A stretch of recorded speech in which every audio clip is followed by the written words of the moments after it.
Si maman longola, bolé bisanga bolé longola kaleso. Ezobima. Ni ezobima. Si autant on te voit dans Jésus. O tchepe oui aobaka Jésus. Ndoki. Nyama pakula mwana mwasa batu. Oui. Yo moi. Lui mon ezobimisa na ka. Perte blanche des obima. Bochoba. Na bolungo vin rouge. A do faire l'exception mon fleur. Tout le monde signe. Ni ezobimisa nini. Le gars me la bombe. Parce à son matin cher, le gars me flamingo.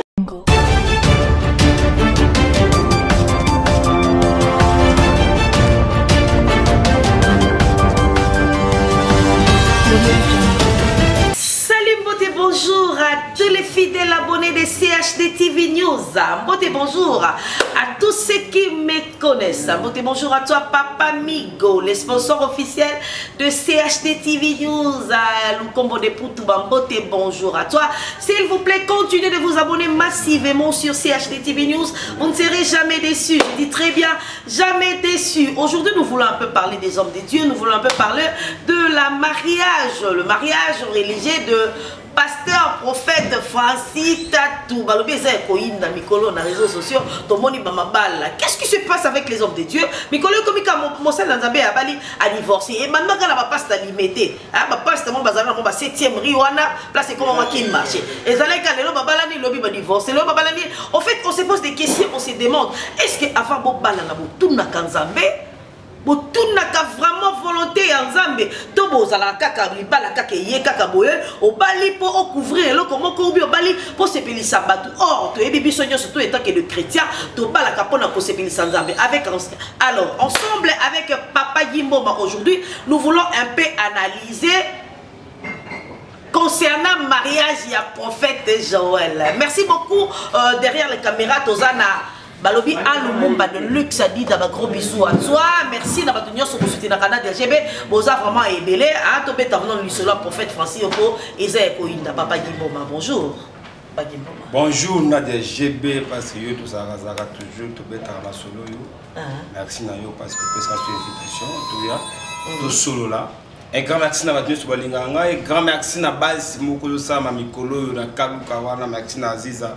Yo nous a sué ba koto wana bana nzambe baza toujours koto wana biso to un évangile ya mo kapwa la côté to na mo évangile ba sophonie ya te utango te mela che utanga mo kana na sophonie ya te sophonie ya te to un évangile sophonie c'est quoi verset passage mo dans la Bible sophonie en français va bien on bon ça ka sophonie donc ba verset ba passage ya kala ya kala ba pasteur bi batiza ngo soute ba mo kapwa malako et ils ont souhaité faut y avoir tout vraiment oui na logos pour bananza il va comprendre que non ou na makambo nzambe en plus tu remarquer monde ya sacerdotal qui ti mondam ba ça nzambe ba ça sur sacerdotal quand on parle de sacerdotal ça bonganga ya nzambe tu remarquer bonganga ya nzambe koti makambo susu yango vraiment to yepe na invitation na auto la sabatu que non nzambe azali kolo ya nyoso.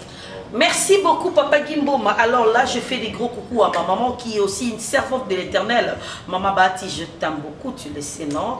Et Alice Gwabindi, je t'aime aussi. Et papa, les colonels Gwabindi, je t'aime aussi. Papa Gimboma, nous voulons un peu analyser ces phénomènes autrement que les autres. Pourquoi je dis ça? Moi je mérite de poser vraiment des questions. Je te récite la casquette à mon voilà. Alors, Nanigi un peu répondre à ma question parce que tous les journalistes, hormis mais nous sommes des journalistes. Il y a des réseaux sociaux, il y a des fans qui nous appellent pour nous poser des questions. Alors, dans le mais un peu qu'on répondre à fans sur ma préoccupation. La question est celle-ci. Est-ce que Moutou, le mariage est sacré, elle est sacrée. Est-ce que Moutou, ceux qui aussi au Balaki régulièrement, coutumièrement, civilement, religieusement, aussi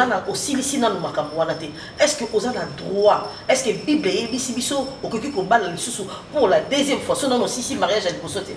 Le vounou, jamais au cours de la bêtise, bêtise. Tout à fait, c'était une bêtise. Maman, au début, tu as un sentiment. Le lot bazom de Dieu belé bazom na mariage le coup la lipa nanguba Alors ça mariage au la beaucoup to bimbokuta. Non. Mbokuta ba sango na nguba ya karata tono kola tono dans la classe ba mbokuta ma sango ba kalingi yango. Je pas tono ba mbokuta na ba école. Mariage ya mbokuta te. Tant to bala na ka to s'engager toute une vie. Vie na biso mobimba yango wana. Pourquoi to na biso pour les meilleurs pour les pires. Toza wana na passe na bisengo toza wana. Ce qui, même quand tu as pasteur, même si nous avons ce qui déjà au balaki. Les balles, là, mon bail est couvert beaucoup de divorce. Ce qui n'a nous bokati divorce, ce qui n'a nous bokabouanité, aux an a droit ya kobala té. Mais Papa Guy, le mariage c'est pas une condamnation. L'État est c'est pas une condamnation. Voilà. Le mariage, si ça tient, vous continuez, et si ça ne tient pas, tu n'es pas obligé de rester dans un mariage où ça n'évolue pas. Kaka l'État wana muta okata makambo wana. Oyebi ke mariage tu to balani. Je be soki to ke na tribunal de divorce. Yo on limite au kabwana. So ngana on limite to kabwana te. Ouais, ça je sais. Pourquoi? Parce qu'il faut bien mettre d'accord dans ma mode de ça là. Tout non, on a d'accord oui, mais ceux qui ont une hésitation, l'État va accorder une chance, mon côté qui nous réfléchir si ma togozong est là. Et comme on a procédé, l'État soit appelé si nous avons que les autres simbaté, à Robano, ça la choix, mais il y a une nante. Je comprends très bien. À côté, ça la choix. Mais pour comment un niveau de mariage religieux, parce que religieux et mariage civil, parce que mariage civil est dans l'État. L'État mutaka ta makambo na nyoso. Mais lelo na kibola nyoso. Na bo pikiri nyoso, mutasa lango au-delà comment que Yazo décide de toutes les choses. OK, non. Mutasa au-dessus de toutes les choses, c'est Dieu. Mais le lo ba tu bazu place à bonzambe ba komi ko sa makambu c'est lo bango ba komi mona kende tika nzamba c'est lokote yenda za eloko parce que concernant eloko on est en train de mabana nzamba na perdition aujourd'hui même au moment on a passé à balater ma pas mon mariage en foutima total. OK, merci beaucoup Papa Kimboma. Alors par rapport à ça, la deuxième question, elle est celle-ci. Étant que des professionnels, on ne peut pas confirmer des choses autres dans la preuve dans côté. Voilà pourquoi moi j'ai l'habitude de s'y poser. On nous a, ma femme m'a posé une question. Alors on a la il paraît que le prophète Joël Francis Tatou a divorcé, je dis bien il paraît, a divorcé nous mariage et à Keko Bala deuxième mariage. Est-ce que d'abord c'est vrai a divorcé dans le mariage n'a été parce que est-ce que a divorcé dans le mariage n'a été et puis est-ce que la Bible nous autorise ça?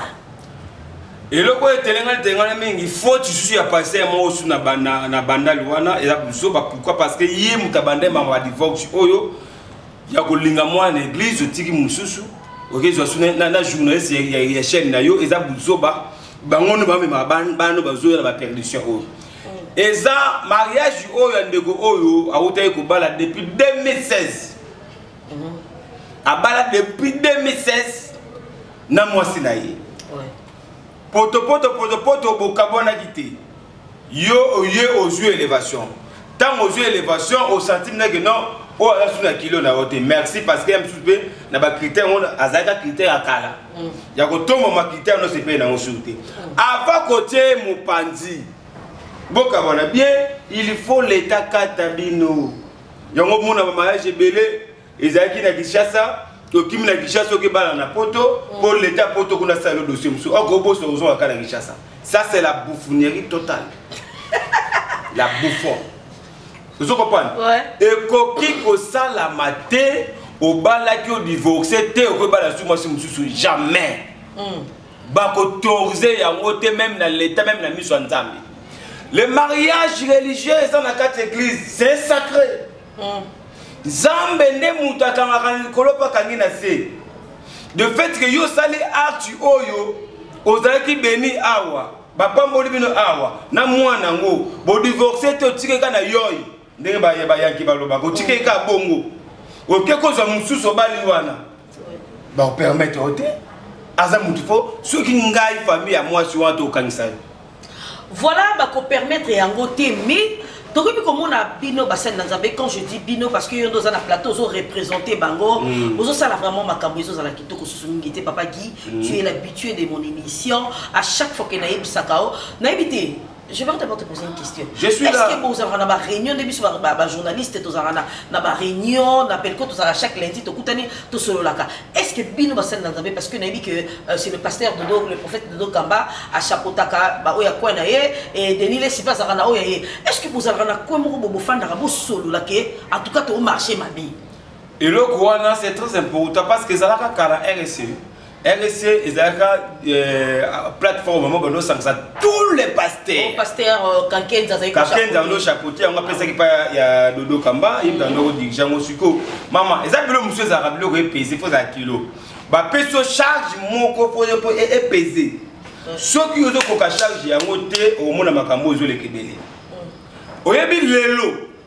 Musala Nzambe sera saleka église na ko bibona. Plan na yemoko. Alors on a posé ça mon tatali sur tatali tolité et dépend de l'aïe de fait que ma bloc a bon ça me côté ma bêtise et ça logique musala nzambo atengami ba Yesu ba moni yango yozo ko la président na bango que neyebi se fanda pause ata 6 mois l'état yebi plateforme na RSC l'état yebi yango wana doit yebi otongo cadena église ye kangami wana toi mais pas église nzambe kangama te kozwaka ka yem de ces bêtises sali botie mon pas mais lelo et ça la maté pour ce c'est boyo ka bitumbe bimba bon nanga yo kane baba bon nanga ya plan nanga ya nzambe te eza bon nanga tona banda ka ngo zala ki ba passo na mona etali nani passe yo mona église etali nani yo mona bandimi na passe au mona ka passe maman surtout que na bible na Jean 11:35 à 42 mukomoko ba tout ba disciple ba moni Christ ba bi Jésus plaira. Pourquoi Jésus plaira? Yesoyo qui passe comme mon a qui ne connaît moko bande ko linga mingi Lazare tombé malade. Bande ko ya Lazare Marina Max ba kepa ya Christ ba bisie muto linga kaminga seni aza malade. Ba bisie malade wani me na kufate. Vous avez très bien. Malade wani ko me na kufate. Retour bande ko ba kuta Lazare akufi. Pourquoi ma sœur? Il y a les hommes de Dieu. Comment bondisa mitema ya papa tete.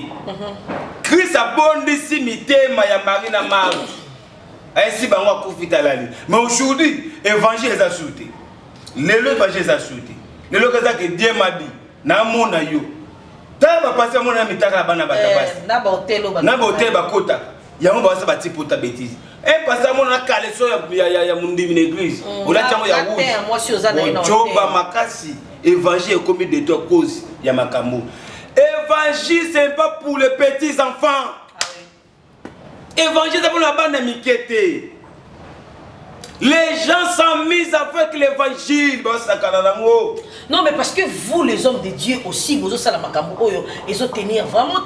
Les autres, comme qu'on préférait même Tozalana, c'est vrai, la Bible dit que partout où il y a le faux, il y a aussi le vrai.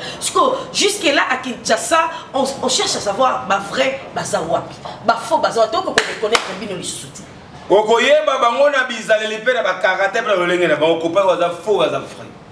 Même façon de parler.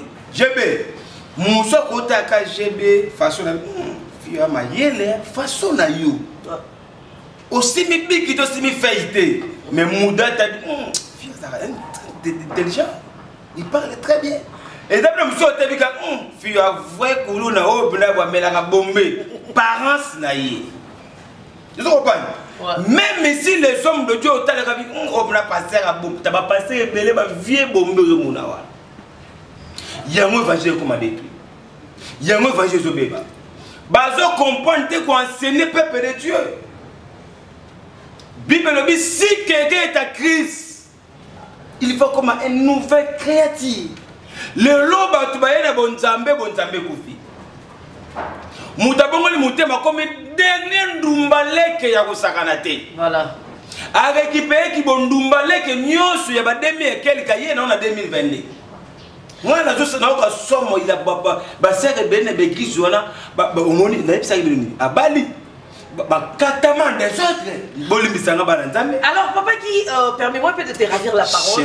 J'ai une cousine à moi que je salue déjà Aza la proposant na Emoko Aza pasteur et l'autre fois elle est venue à la maison. Je te salue déjà, je ne peux pas citer le nom pour homme de Dieu, Nazar renommé un peu là qui fait ça. Il m'a dit Nadia, j'ai un peu peur là parce que ça n'a jamais le divorce. Divorce et ça n'a rien mis là-bas pagano. Au moment que les ballons ça simba koto mobile ça sous là, mais les lobes pagano tout ce monde bango ba fandi vraiment dans ma balle. Au moment que mobile les mots ça mo pagano mais a fandi si les balles. Moussa Nzambe, ce que tu dois compter l'équipe plus de 10 au kaka oh il y a divorce qui, oh il y a divorce qui. C'est vrai, vous n'êtes pas condamné. Il y a des gens qui ont aussi battu. Est-ce que vous aussi battu? Est-ce que vous avez la volonté à embêter avant Boba la lobby? Adana Eve, Basala qui bouzo Bamoko, Zambatala.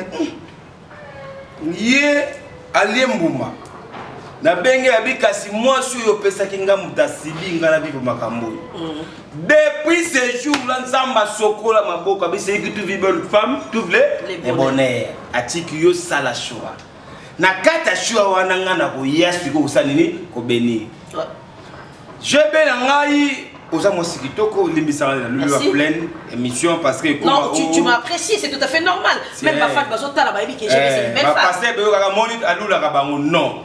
Je vais passer au basa ba choix bana wana basa choix penati ya mutema. Franc.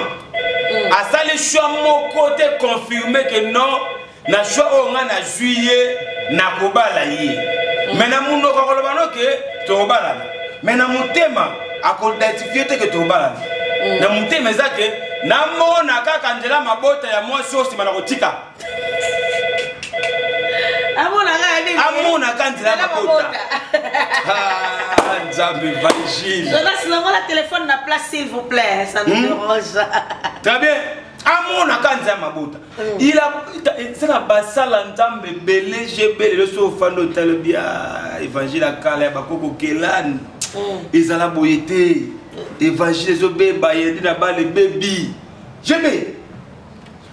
Et ça n'a pas de belé, bah ça la dame na 2 heures très. Azobata manasima bible mais vrai milangwa, vrai ndumbaleke, vrai tu vas passer à Tchèque bazar. Voilà pourquoi moi j'apprécie Denis Lessy parce qu'il n'est pas hypocrite. Au moins Denis Lessy à la Tsarabiso qui est Aza Warian, Denis Lessy à la Tsarabiso qui est dans la Gaulois. Voilà pourquoi la salle n'a pas kenare pas wata beaucoup tié. Mais bah pasteur Obino pour la Tsarabiso qui est Nganaza bishop, Ngaina banga Kanzambe mais qui bonzambe ataye ya mukiezati. Donc on apprécie pourquoi parce que ils ont makambo yo. Ceux qui osent l'ensemble, pourquoi pas ba passer ba konde, ba saka makambo moté. Non mais moi il n'est pas hypocrite. Non non non. Non, j'ai Aza est censé être, Aza dit n'était au sama kamboana. Papa qui tu habites Kinshasa, tu es sans doute yakoyebake les lots basan nanzambe. Même dans les églises, la 4e église, basan nanzambe ba comment on parle là-bas, bantibi ba oui donc si on aussi jusqu'à ba parler. Voilà. Il y a basan il y a pas nanzambe. C'est contre l'idéologie. Tu es sans doute yakoyebake moi na outé qui vierge pas na bango, a comme une église moi na comme une vierge. Je sais très bien GB. C'est contre l'idéologie, c'est contre l'éthique. Je vais pas passer belé batangi te batangi kou ya bonzambe te. Vous comprenez? Bilo musu basala mo parce que ayebe tikité. Ayebe d'anthologie te. Où est partie la place? Il y a un enfermissement d'akaté. C'est ça le problème. Dispola beta ka c'était dispola négri dispolé à la ressuscité. Enseignement dispolé à la ressuscité. GB avant comme disciple nzambe faut bandana dispola. Ba prendre notre dispola. Yekola koma koza disciple. Il a beaucoup de hommes de Dieu parce que disciple à coloté. Ba yande koya. Yango zomo na ye batie huile na loboko azui ayesi mama longola boli bisanga boli longola kaleso. Opa kuna mwana mwasa batu huile. Yo mwana mobali aussi ma mwana mwasi na ba parties intimes. Habite mwana mwasi ko seke pe aza ba sens de nyon se sent que ça la raté. On l'appelle amitié. Qui munga la moi ça la kama. Voilà. Ka vraiment qui munga les ningali. Si autant on te voit dans la Jésus. Ndoki, nyama. O tiepe oui a obaka o Jésus. Ezobima. Ni ezobima. Nini ezobima, ezobimisa nini? Milimo nous obimisa na kati. Ba perte blanche des obima. Bochoba. Ba pasteur ba ndoki, bo séduit ba tout. Au monde a passé mi c'est lala. Le gars m'doit me la bomber. Passer à zone matachère, le gars m'doit oti flamingo. L'évangile comme de toi cause na bino. M'doit église, doit bâtir na partout na église. Au monde moi na ntamba église, azoba na sensité. C'est quoi? C'est quoi toujours Kendewap? C'est quoi cette histoire Tozo Kendewapi, comme l'a dit Papa Gimboma? Tozo Kendewapi, mais on est fatigué. Tozo Ngana, prophète Joël et Francis, c'est vrai. Nous t'avons parlé de Balanaï, mais les balles on a créé polémique une fois. Papa Gimboma, même si tu as dit mariage que tu mets, est-ce que c'était vraiment important? Bon, mon akaka, mariage que tu mets, ce que c'est la qui me obligatoire. Mariage que tu mets, ça la coutume dans la famille, hein. Et surtout qu'il y a Balipé Mundele, Baromidele, Bakina, Malamarawol. Bisous, je vais toi, Bafouké. Non mais sa femme n'est pas africaine. Oui, malgré ça. Bisous toi africain. Mon bal est né à sa autorité. Non mais papa Guimama, attends s'il vous plaît. Il ne faut pas confondre les choses. Mon bal est né à Yaka Kopala. Si Dieu veut un jour dans la vie, Balumumba Baye Kobala Bagwabindi. Bangone Bagwabindi de Bakozala à l'honneur. Tu comprends? Donc mon bal il faut aller dans la doctrine. Coutume ya basi nenge zalra que voilà biso to kenarabo. Mais comment voulez-vous à la Sabino mariage coutumier aussi que sa femme n'est pas africaine? Merci. Malgré ça, symbole. Tala. Partout, même les blancs au monde, on a la coutume. Ma coutume, tout ça, là, a auto coupé mon game. Non, mais maman, soit tu flaires les accoutumes, soit des sinabolingo, flair, sinabolingo, vin rouge. Ah, donc faire l'exception de flair. Tout le monde a signé, c'est normal. Tout le monde a fait famille et fandaki. Basta, tiens-moi flair, voilà la réseau social. Tout le monde a fait famille et fandaki, basoler, des secondes. La place que tu as flair, il faut le pas l'exception dans le civil. Il y a un monde civil. Nazo Komawana, Bamona ke moi symbole mon pe salamaki. T'es civil na ute comme on a na on maté photon on se civil tu as civilité na ko vérifier on peut yebimika mais pour moi c'est fait à l'attaque vol deux fois. Voilà. Na église à l'attaque mususu na salle pas l'attaque. Mais ce que là on peut ça on pose ça na mon na pe beaucoup mais il y a ville ouais. Ah mais là tu exagères. Non mais tu exagères à la fin. Tu exagères à la fin. Il faut tala. Azan renommé Atomboama Congo yebi mukile yebi to protéger base yangi maloba ki na yangi ma salutation parce que les fois ngama parce que ngai to so la pe bien la fois Patrice ngama pa na biso azan kola mona na molimo ya bonzambe donc merci na mapambolo protéger base. Mais sa femme aussi c'est une pasteur. Maman prophète merci na yo. Azara prophète mais Azara pasteur. Prophétesse. Ah d'accord. Ozomona wana. OK. Ya Sylvie Mapata. A Nicole Sakoli. Ya to appuyer basa boba bimana no parce que ya Sylvie la prophétesse. Prophétesse. OK. Ya Sylvie to a beti Sakoli betali. Ah bon. Ya ngema zo kende concert a fu comme si ba tu so sali prière. Et yo kani pe. Ndule wo. Ya ngema na okufa to so mu ki partout nga okufa na accident so priérité. Bon, tu vas venir bête conseil pour côté c'est très important d'avoir une femme qui connaît Jésus parce que si tu n'es pas là, il prie pour toi. Seigneur, protège-la, bénis-la. Il y a un moment où on va bagage ya bonjambe. Petit, de qu'on a vu soit nan. Oh, fêtation na bino ba passer à mettre bolinga car ba musicien chrétien. Mais souka nango ba ta musicien chrétien. Comment va basu à nos ça va film pour nous pourquoi là-bas. Pas se limiter. Oh, et puis nous kaka oh, nous ka vocalement peut on salaki. Moi vocalement la fille là, le nom c'est qui tout simplement moi c'est petit comme beauté. Ils ont tout ils ont potabiso buzomba. Tout ils ont potabiso. Moi peut s'appeler comme on a yé, to yeba, l'ouville na yé.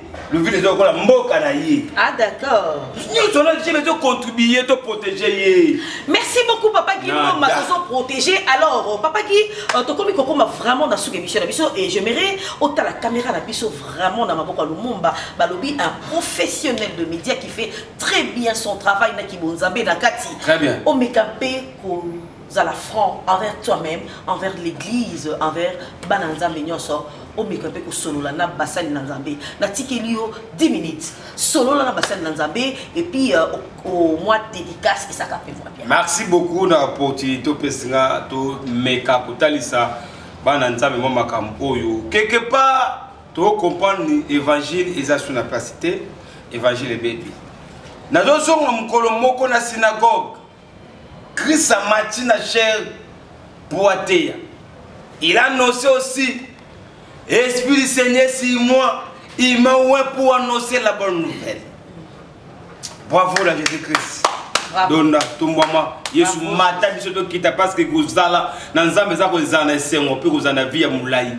Mais lelo pasteur Martina cher Jésus-Christ de Nazareth Yesu zonga a Martina cher a sengi téléphone Android a Nicolas cher eloko wana bible za la souté eloko aussi dans le coin d'église na biso taka na kimbangu na se pasteur aussi la bible les a quitté a sengi téléphone de frère na biso mo abeta à certaine église ba yenango monde avion pe ba tiakiti appel koti et beta njembo apeli sango asuma papa qui olingi eloko wana ngapé na vivant déjà yoko tu ya frère menga ya pasteur tozala ki na retraite na butu au monde de télé makaba 23h wana to télé matin do samedi prière et makasi ba 2h du matin bo clôturer passe t'appel et sonner polo yaka bon nini j'ai bien fandi l'église ah non pelisa ngwaso beti ko passer pas fandi kimi azwe baté na yebisa bandi besa téléphone ya frère to ya ngamo confusion mon a fini akati Alice après qu'il se passe des semaines non asa mal enseigné repère ça se passe mal enseigné nazonga pasteur aussi téléphone au tien Nicolas cher esprit Seigneur ya bango te dietene bandi simba lelo makambo salama lelo nguye zo kuyawa na troisième banc baza makasi na ba troisième banc premier coup de ba sara no da baleka na troisième banc na mona ser moko alati robe mo ya rouge noir alati ba mona na ba mona alati caleçon ya vert Jésus Christ a toute position na mona kati na ye mutu mo ka simbe pe yo mona pe na sima mukonga mutu akobika n'importe quoi na mona mutu mona sima na simi épée na tout l'ensemble épée ça de batou na rentable si place batou là c'est quoi mais Christ a dit esprit c'est si moi il m'a oué pour annoncer la bonne nouvelle peuple de Dieu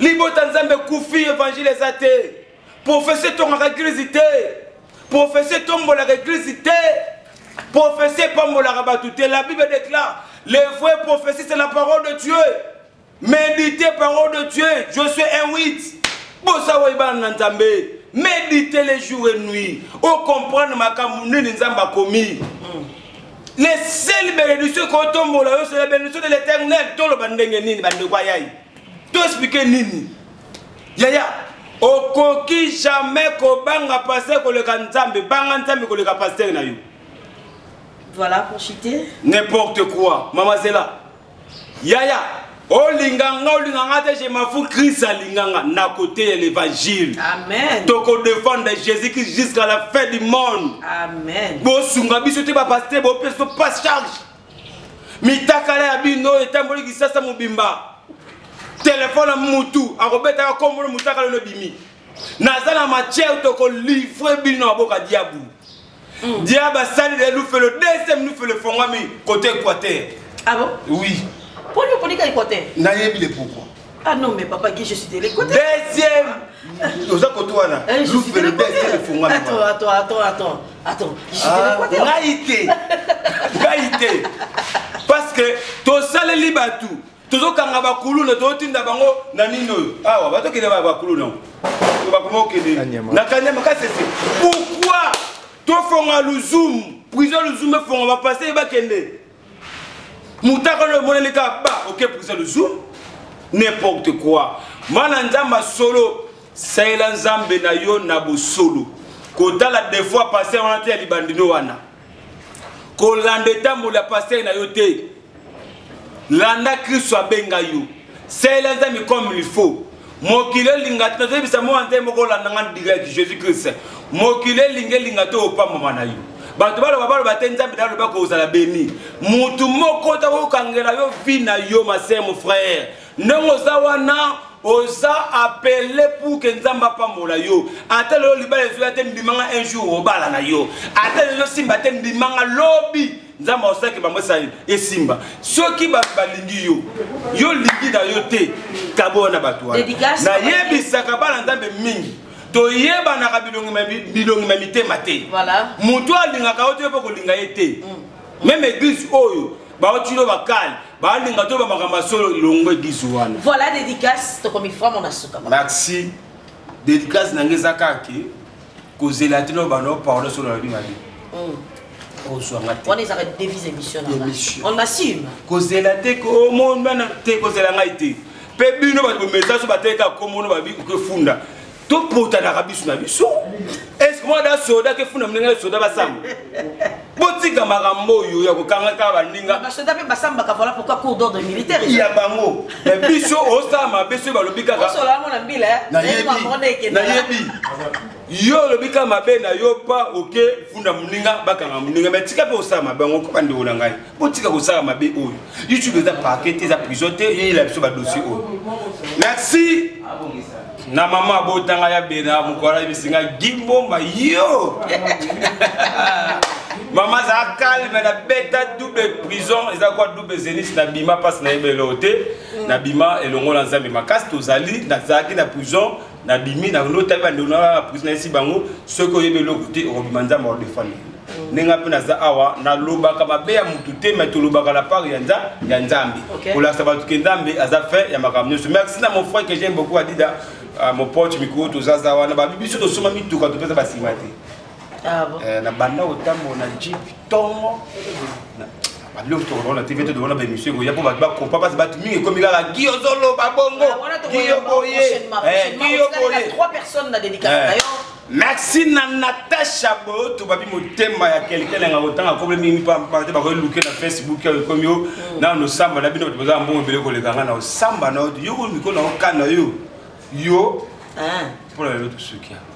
Merci beaucoup Papa Gimbo d'avoir répondu à mon invitation. En tout cas, je te dis vraiment merci parce que à chaque fois que tu es dans la maison, tu réponds toujours présent. Je te dis vraiment merci beaucoup.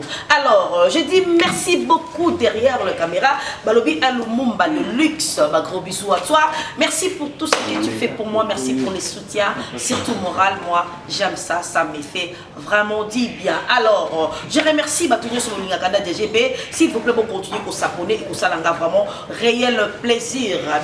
Yebi, tozalaka wana te pona ko critiquer ou bien ko minimiser les hommes de Dieu. Non, moi je suis la fille d'une pasteur. Ma maman c'est une servante de l'Éternel. J'aime vraiment Bassel Nanzambe. Pour moi, je suis chrétienne. Je suis aussi servante de l'Éternel. Je sers l'Éternel d'une manière ou d'une autre dans l'église. Alors, tout ça un peu makambo correct parce que ceux qui offendent n'aba musulman, tu vois, bazo se moquer n'aba chrétien, offendent n'aba kimbangiste, bazo se moquer na biso et zo peut ça participer mawa. Alors, j'ai l'habitude de dire aux gens, nous devons faire la part des choses, c'est très important. La part des choses, c'est quoi? Si tu es chrétien, vous êtes chrétien. La Bible dit ce que vous avez montoté, vous avez malilité, je vais te vomir.